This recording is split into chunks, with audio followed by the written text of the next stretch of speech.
Folks, it's Lindsay with the Leverage Your Podcast show, and we are talking to Cam Beaudoin, who is with The Frequent Speaker. He revolutionizes how speakers utilize their content, and I'm all about using content, leveraging it, repurposing it.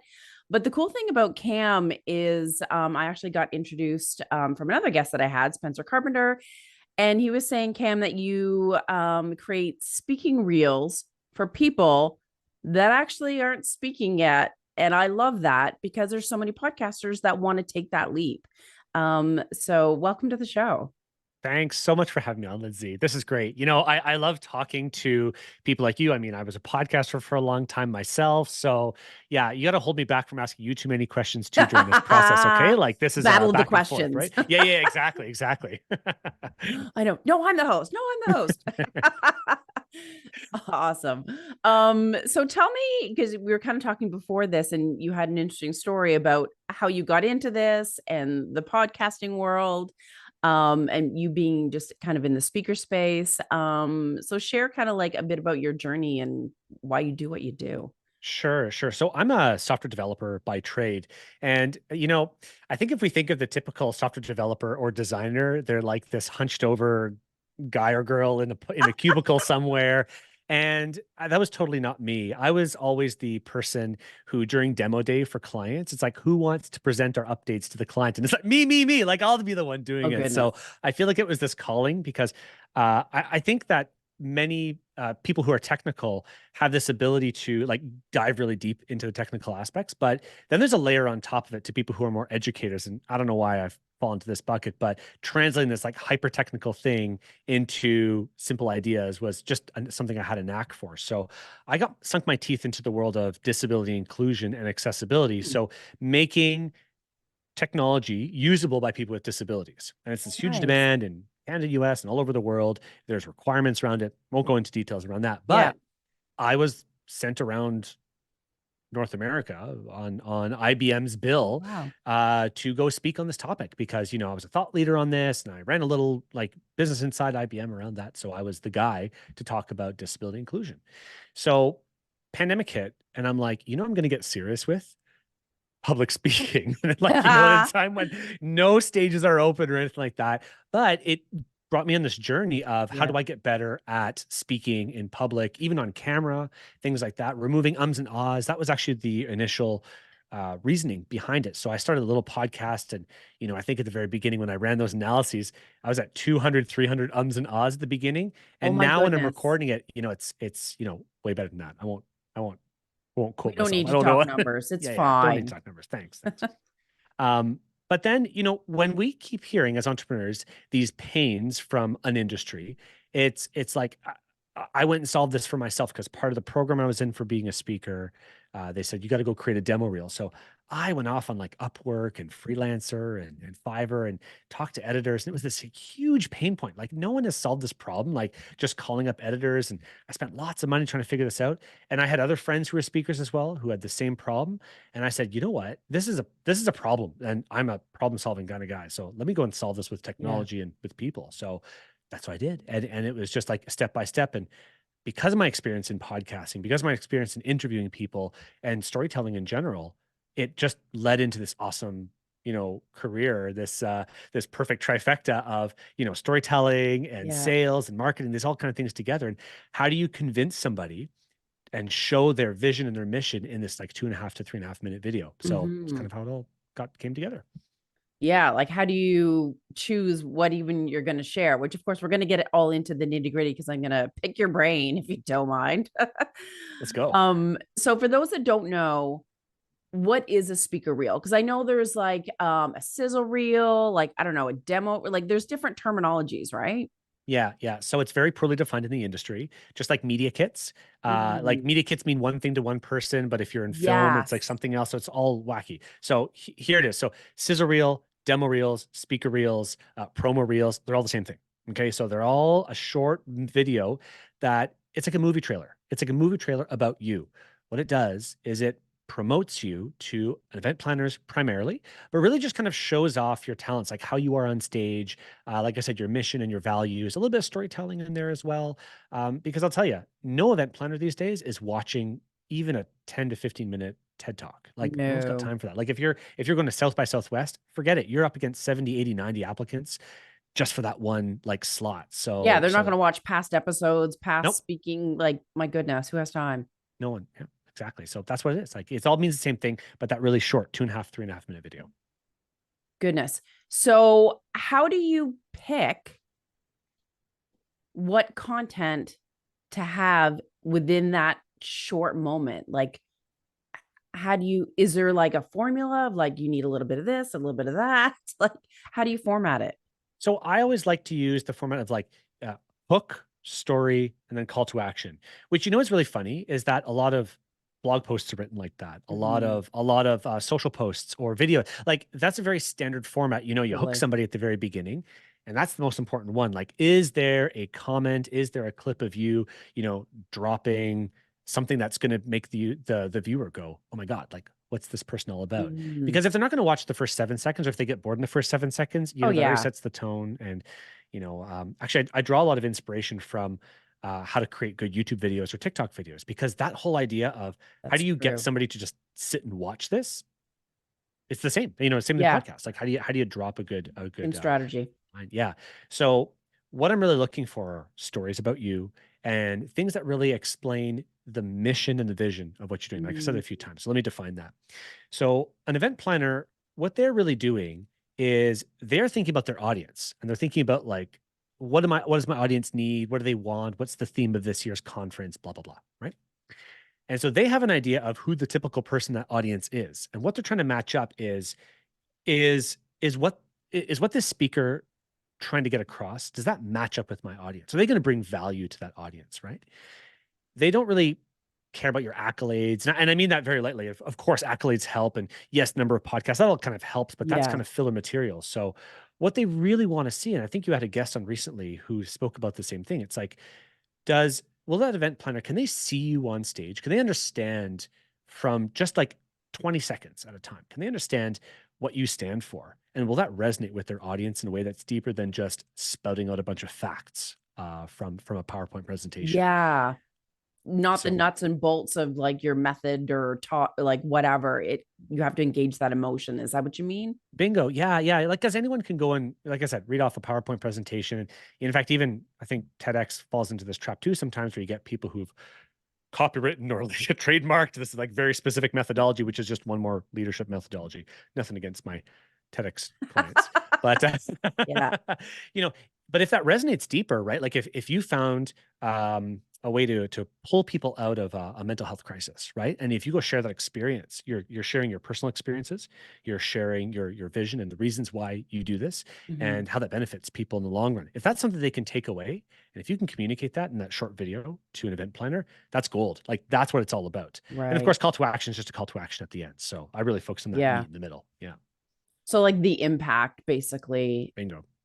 Yeah. And do you try to find spots where it's like, okay, how can I position this person differently? Because I mean, there may be someone that, I don't know, helps people with weight loss or whatever. And Sure. there's like a million people that do that, but like what makes them unique? Like, how do you find that even? Well, see, we have an inability to self-evaluate normally, right? I'm not sure Correct. if you ever listened to any of your old episodes. I don't know if you do. No one wants to. Not entirely. I don't like.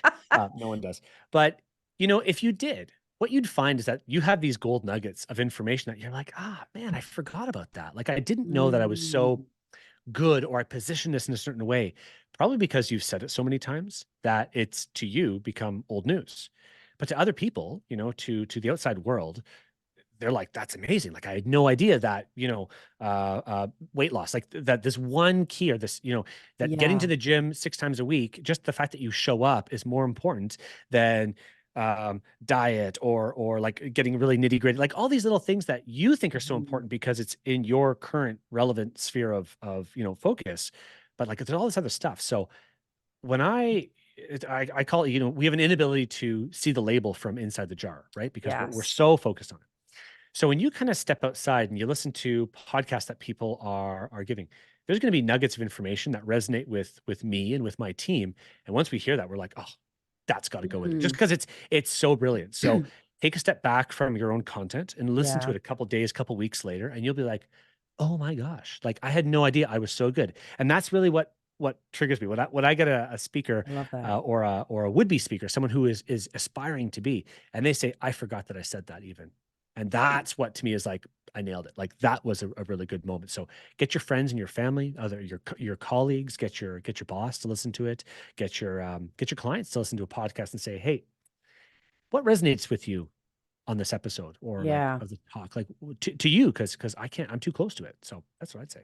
That's true. Even when we're creating like reels and shorts for our clients from Hmm. episodes that they've guested on, every now and then I'm like, oh, damn, that's good. Hmm. And then the client is like, oh, you pulled that piece out. Oh, you made Right. it sound so good.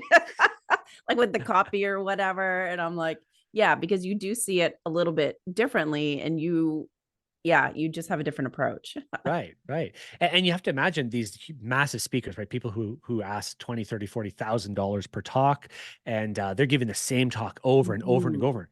It's choreographed, it's scripted, it's like they're not guessing their way through Yeah, yeah, this talk because it is like a performance. It is exactly like a comedy routine. It's exactly like a stage performance. Like they are yeah, repeating the same motions over and over and over again.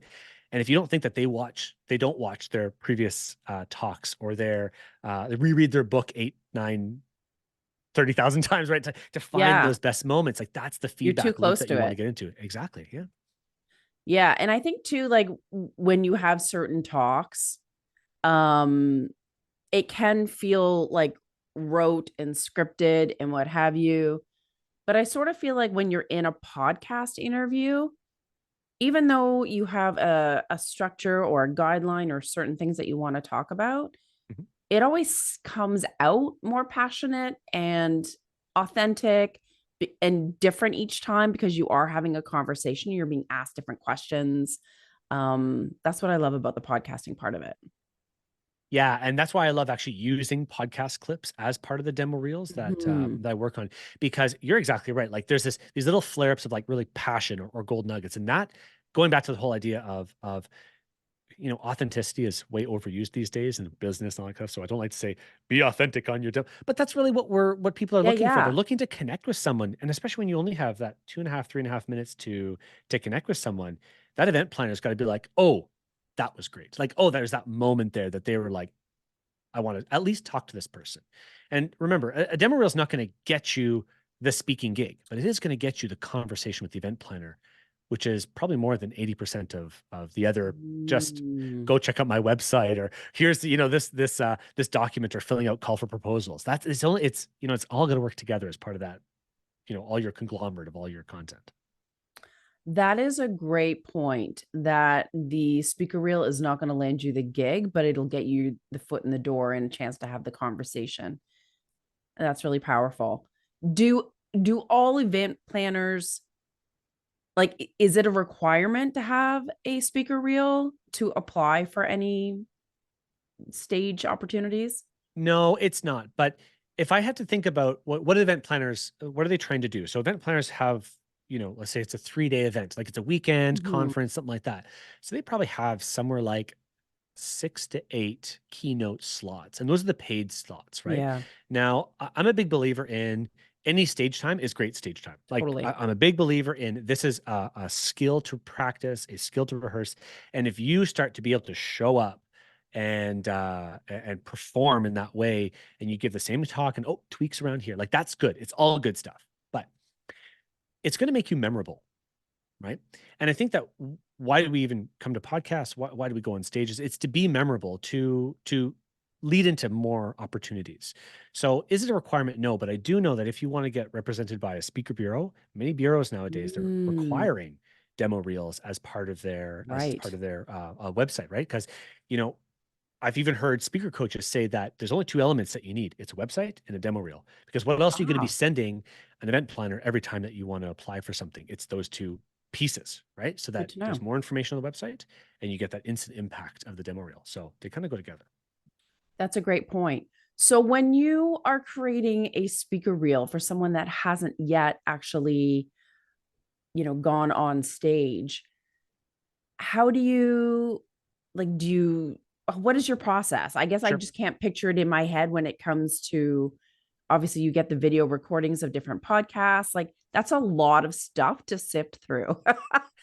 Which is why many speakers don't want to do it, right? Oh, I've got 30 podcasts I've been in. Okay, great. Right. So first I'll sort them by quality because many podcasts don't come up in terms of, maybe you used a good microphone one day and you were at the Mhm. airport another day, or your earlier ones have less video quality than your later ones, stuff like that. So first I'm sifting through quality, and then we go quality of content. So I've got a team and their job is to listen to podcasts and find those Mm. gold nuggets out of there. So that's it. So we've now reduced 20, 30 hours of content down lower.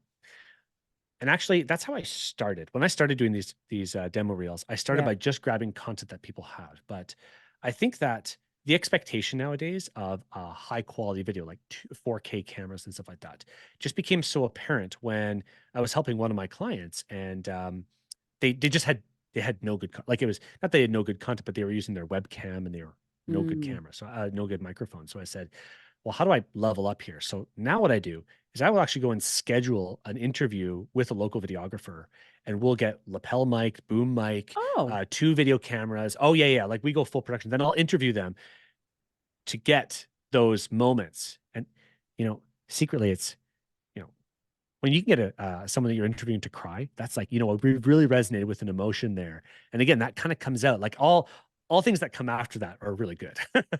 But yeah, it would. when you can get this throughput of a really solid, like really high quality video that has like a call to action and a hook right there, and then you pepper in all this social proof of, Mm. this speaker has been on, or this author, or this aspiring speaker has been on this podcast. That's all social proof that adds onto it. Or maybe they've Right. been on the news, somewhere like that. They've been interviewed by Good Mhm. Morning America. A lot of authors end up doing that, or a lot of specialists in a very tight like range. They say, okay, well, this month is mental health awareness month. Well, let's go Right. find some mental health experts. Or you said dietitians or nutritionists are often interviewed by morning breakfast television to go and speak on that topic. Great. We'll pull all those too. So it all just becomes this, what was your experience and how do we create a throughput to that? It's super fun. Yeah. Like I love it. It's really just storytelling. I love it. True enough. And you're creating a scene through all of those pieces and an emotion, a feeling, and um a sneak peek as to what the person would be like. So when you are taking clips from different podcasts, are you focused on the content or do you also weave in like that they were a guest on this show? Like, do you need to reflect what show they were on in some cases? Yeah, I always do both. So I'm always Okay. grabbing the logos of the podcast because Oh, that okay. wall of logos just looks so great. It doesn't matter Yeah, what the wall yeah. is because it's only on screen for maybe 1 or 2 minutes. And Right. so far I've never met an event planner who's like, let me just pause here and let me just go and review all these 30 or 40 It's logos just that I see here impact. to be whatever. No one's doing it. You're looking for big impact, right? So if someone has a large volume of podcasts or a large volume of clients, maybe they've given like a workshop at or spoken at, it doesn't matter if it's a local chamber of commerce, doesn't matter. I'm grabbing those logos and I'm putting them up on a, like, that Mm, big impact to say, look at all these appearances where people have been. So that's just social proof, right? Like it yes. just leads into the fact that that event planner knows that this person has spoken elsewhere. They have that trust, that social trust that, oh, okay, this is not Credibility. just some person, right? Yeah, they're not going to be a total doofus on stage. Right, exactly. Yeah. And my next question is, so as a podcaster, a speaker, quite often we have more than one talk.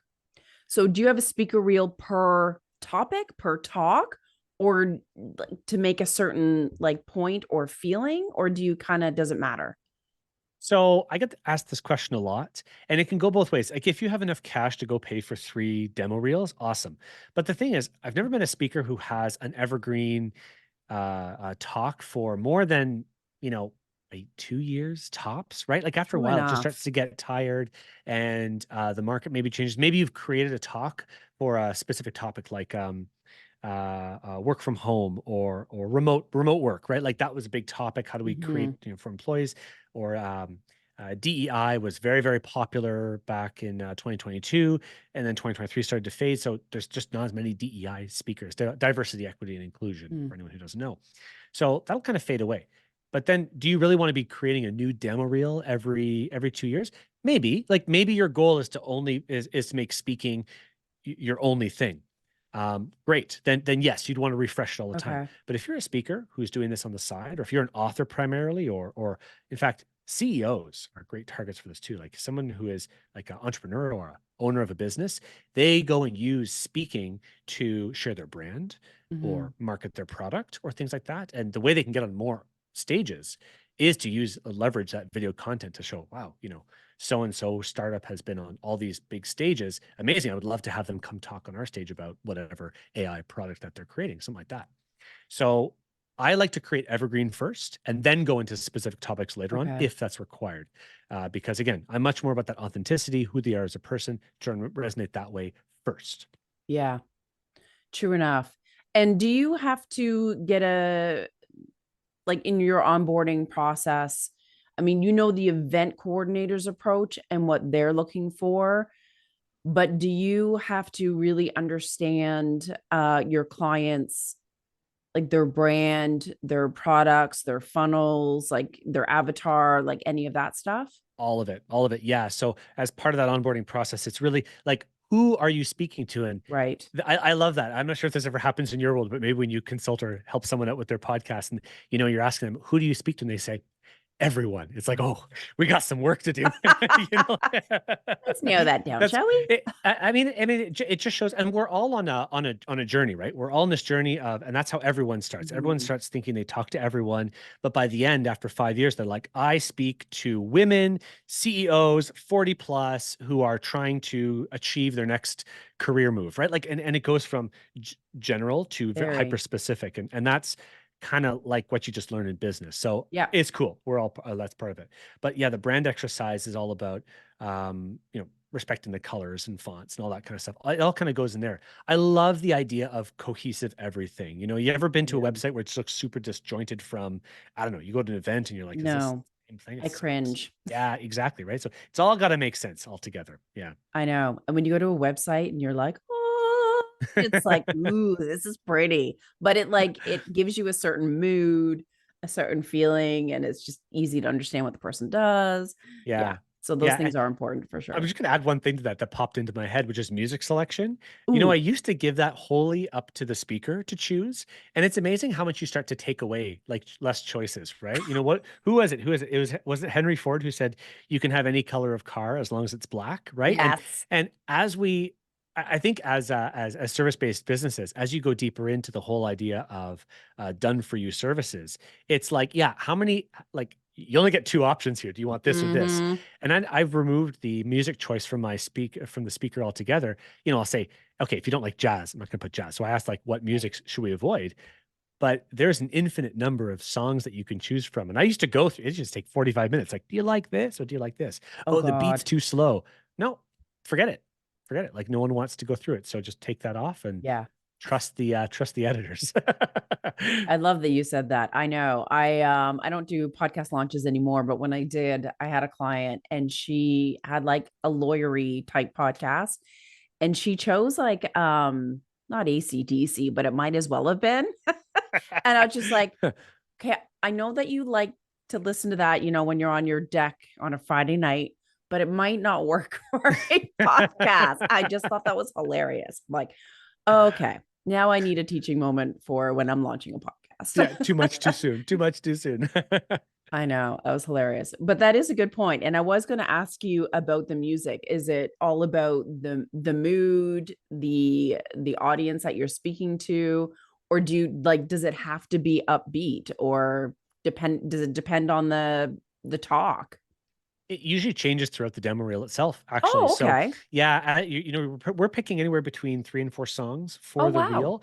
But I've actually completely even hands off myself now. It's usually up to my editors to choose that Nice. because it depends on like what the tone of that is. Because if someone's telling their backstory as part of the demo Right. reel, and I'm working with a client right now, and she had a severe brain trauma, Ooh, and so she lost all her memory, and she had to regain it in her early 20s. Fascinating story. I'm not going to go and put upbeat rock and roll music at that no. point. It just doesn't fit it anymore. So it is so up to the editor and the editing team to go and say, okay, what fits here? What works? Right. And that's a total segue to finding the best team that you can as any entrepreneur or like that is like finding those people. You don't want to let them go. So shout out to my editing team. Yeah. Big Whoop, props to them. whoop. Yeah. Oh yeah. I know it's so great when you have someone on your team that, I know this is a segue, but like just has this natural talent of Yeah. like nailing it. One of my team members this morning, she like wrote something and it's like her second time. And I was just like, yes, Yeah, I it know, was right? like perfect. And It feels like a massive win. to all the employees out there, when you do great, I know maybe you don't get, I'm sure for the both of us, Oh, like I I sang her celebrate my praises. employees. Oh my God. Yeah, exactly. But if you don't feel it, I'm sure your boss backwards like, yes, so I good, so know. good. Finally found the right person, the right one. I know. It is so great. um, so how do you choose someone or find someone that is going to create this speaker reel for you? I didn't even, I mean, I kind of knew there were companies that did it, but I didn't know there were companies that did it specifically. Do you know what I mean? I don't know. Yeah, they don't. So I think, okay, so in the world of demo reels, okay, there seems to be like really two camps. And camp number one, like my biggest competitor are freelancers just in general. Oh, So you kind of get the Upwork, the Fiverr, and the freelancer kind of people who are competitors. But when I went down that route myself, I had to explain to them what a demo reel I was. I know. had to go and explain a little bit about sales and marketing to them as well. And you get someone who has a knack about storytelling, but they don't have sales experience. And all of a sudden it was Mhm. like, great, but could you add this? And there was a lot of hand holding throughout the process. So Yeah. that's one angle. And you know what? If you love doing that, and I did, because I'm a very like process kind of guy, like it was awesome for myself. I could do that myself. But all my friends who were speakers didn't want to do that. They didn't Oh, have sales hell and no. marketing experience. They were just like, just take it off my plate. So Yeah. that's, the solution. And then the other end, there's the other end of people who own like full creative studios. And my biggest competitor, he doesn't even know who I am, so whatever. But my biggest competitor, and I think it's good to find people that you can strive to try to either match or beat. I think that's great. And what they do is they send out eight like an 8-person team of Oh, videographers wow. to go but their target market are speakers who are at like that 25, 35, Mm-hmm. $45,000 speaking range, right? They'll go and be the keynote for all of South by Southwest, right? Like that's not just a newbie speaker who's doing that. Totally. We're talking Mel Robbins, we're talking David Goggins, like all these like really, really big speakers. And that's why though, because I see his stuff and it's beautiful. Like Yeah. objectively, it's a work of art, and it takes him 8 to 12 months to create it because he's sending a film crew Wow. to Africa on a safari. Because this one speaker goes and helps people in Africa, like great jobs, and that's the mission, and like going back to the whole Yeah. idea of the mission. But it takes 12 months to create. Gee. That's not my sweet spot. I love the hands-on, Yeah. like nitty-gritty, like entrepreneurs who are still like building it, like we're bootstrapping it all, and just at that cusp of switching between, like, is this a serious thing or not? Like Right. I love like that. I love that pivot when people are like, I see a thing here. There's something shining, and I don't know Yeah. what it is yet, but I'm following my nose kind of thing. Anyway. Um, so yeah, that's kind of where I'm or Yeah. my sweet spot is and where I go to.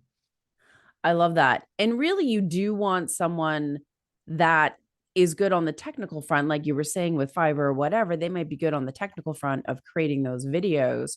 But like you said earlier, you need someone that understands what the events are looking for, your brand, your impact, that emotion, the stories, the music. There's so many elements, even though it is like a 2-minute small reel, there's so much that's packed in there and so many elements that are key to make it successful. Yeah, and you don't want it to land flat. I mean, that's one thing that you could do it Yeah. yourself. A lot of speakers actually DIY it themselves first, and totally fine. Like a lot of people DIY their first podcast too, like totally acceptable. But Mm. when you start to pivot towards that, oh, I want to start getting paid to speak. It seems like there's a level of seriousness that's communicated through a Mhm. well-produced podcast, through a well-produced demo reel that is intrinsic to it. Like my favorite thing, I had a client recently who, when she gave her feedback, she was like, I didn't like, what did she say specifically? She said, um, I wanted to hire myself.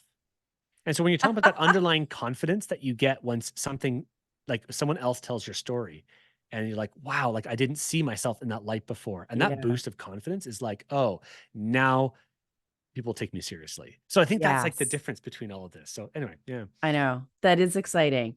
And I think it's cool and fun when you see things in people and you bring it out and you showcase them in that way. And they're like, oh, like, and you have that ability with the speaker reel that you've created for them to create more opportunities for them and impact more people, like for them to just like turn that corner, like you said. It's, yeah, that's the fun part.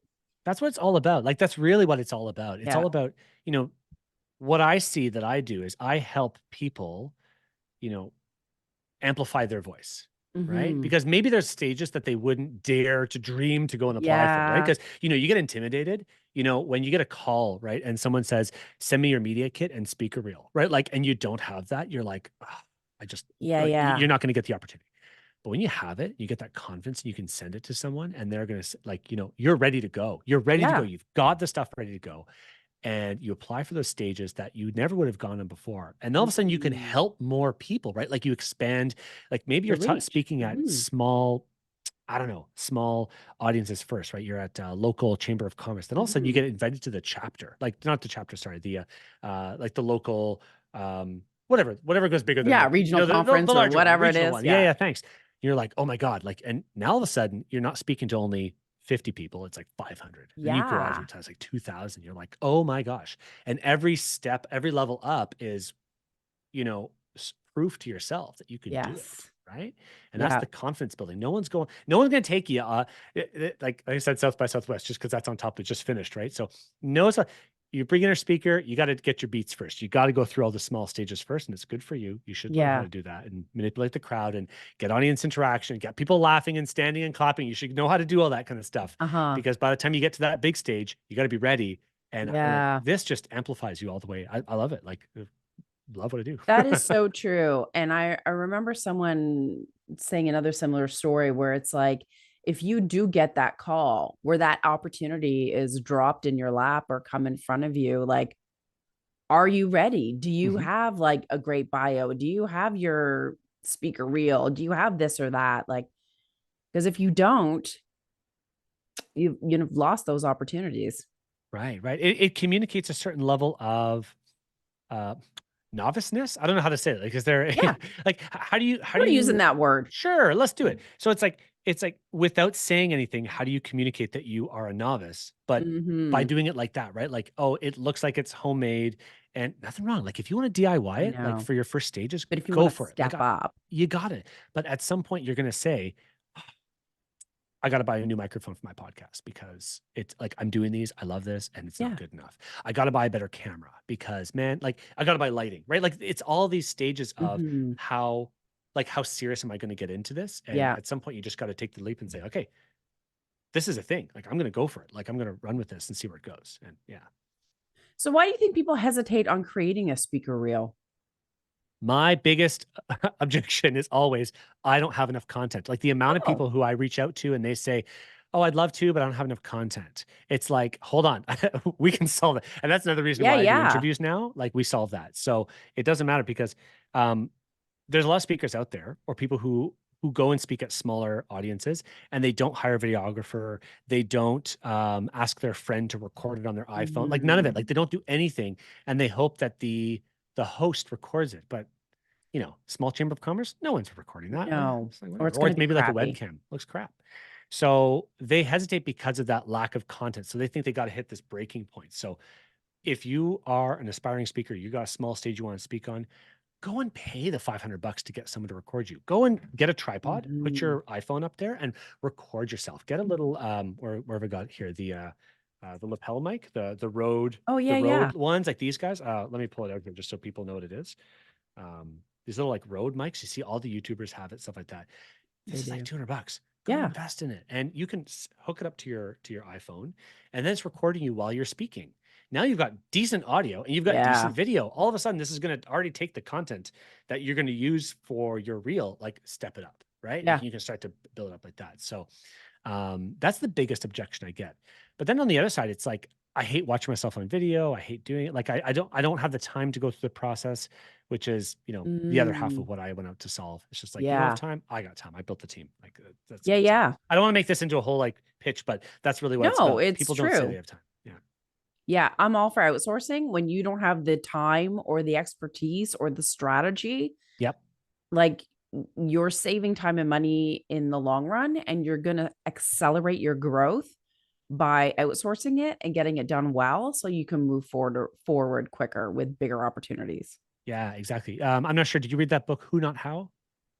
No. Dan I have Hardy's. heard of it, but I didn't Oh my read it. gosh, like that was the big click. The big Yeah. click for me in my business is, and here's a trick for anyone who's listening. Like I try and think how I need to hire somebody who is going to be better than I would be if I focus on this for 6 months. That's my kind of like pivot. Ooh. And yeah, it works really well because, I'm a developer by trade. So building websites to me was always nothing. But then I said, okay, I need to find someone who's better than me at better, faster, cheaper, whatever, Yep. than me at doing this. And if I could do this in this set amount of time, that's not good. But copywriting was the same, Uh-huh. editing was the same. Like I could be a pretty decent editor if I focused on it for 3 months. Like I know I have that technical skill, but I've got better things to do with my time, like I running a know. Do business. you want to? Right? Do we want Seriously. to? Yeah, and spending the time to find the right person is really worth it. Like the time the more time you spend finding the right person will just pay back in dividends and down Absolutely. the road, way down the road. And talk about having your shoulders drop when you like off, load something to somebody else. You're like, Feels so good, right? oh, I feel so Feels good. so good. There's Delegate no feeling like and that. outsource. And I know, I know there's probably a lot of people listening who are just at the beginning of that journey and you're like, I I don't have the know. money for it. It's like, look, there are lots of virtual assistants. There's lots of people out Yeah. there who can help you for a very specific skill. And the better you are at defining what you need, and Mhm. that's a skill in of itself. Like that takes practice too. That the The better you truth. are at defining exactly what you need this person to do, the better results you're going to get from it. Right. Yeah. Like, yeah, that's it. I know. And you don't have to outsource and delegate everything, just like at least one thing at a time, just to alleviate and give you more space and help you take those actions to get ahead. Absolutely. Yeah. What a great chat. I did not know that one could talk so much about speaker reels, but yeah, I kept having more questions and more questions. And what about this? Yeah, so much insight and things that I never really thought about it.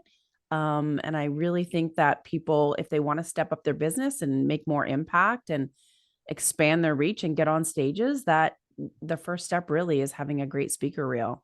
And to know that you can do it without already having spoken on stage is a game changer in my eyes. Yeah, 100%. It's like everyone wants to be the hero of their own movie. And the feeling you get when you look at, this is my movie trailer, right? Like that's something Yeah. you can't really get. Like this is it's the same thing as when um I don't know, when maybe when you're getting married and you get like a dress fitted or something. I don't know. I never want to dress. Like I'm just kind of say like, but when you get the suit kind of fitting nicely and stuff like that, like Yeah. that just Yeah. feels so good. Like you buy a whole new wardrobe and you're like, I look so awesome in here. You Like see there's that yourself in the feeling. role. You see yourself. Yes. Yeah, Yes, yes, yes. That just feels so awesome. And that's kind of it what it's all does about. That's what it's all about. for sure. Love it. So, how can people find you, Cam, and what you do so that you can help them build some wicked speaker reels? Find me on socials. Probably the best is LinkedIn. Yeah, Find me Cam Beaudoin or The Frequent Speaker. But if you just want to get in touch, you can call or something like that. TheFrequentSpeaker.com is the best place to find me on the website. perfect. All right. Thanks so much for your wisdom and great conversation. I really enjoyed this. This has been great. Thanks so much for having me. All right, folks, we will see you next week on the Leverage Your Podcast Show.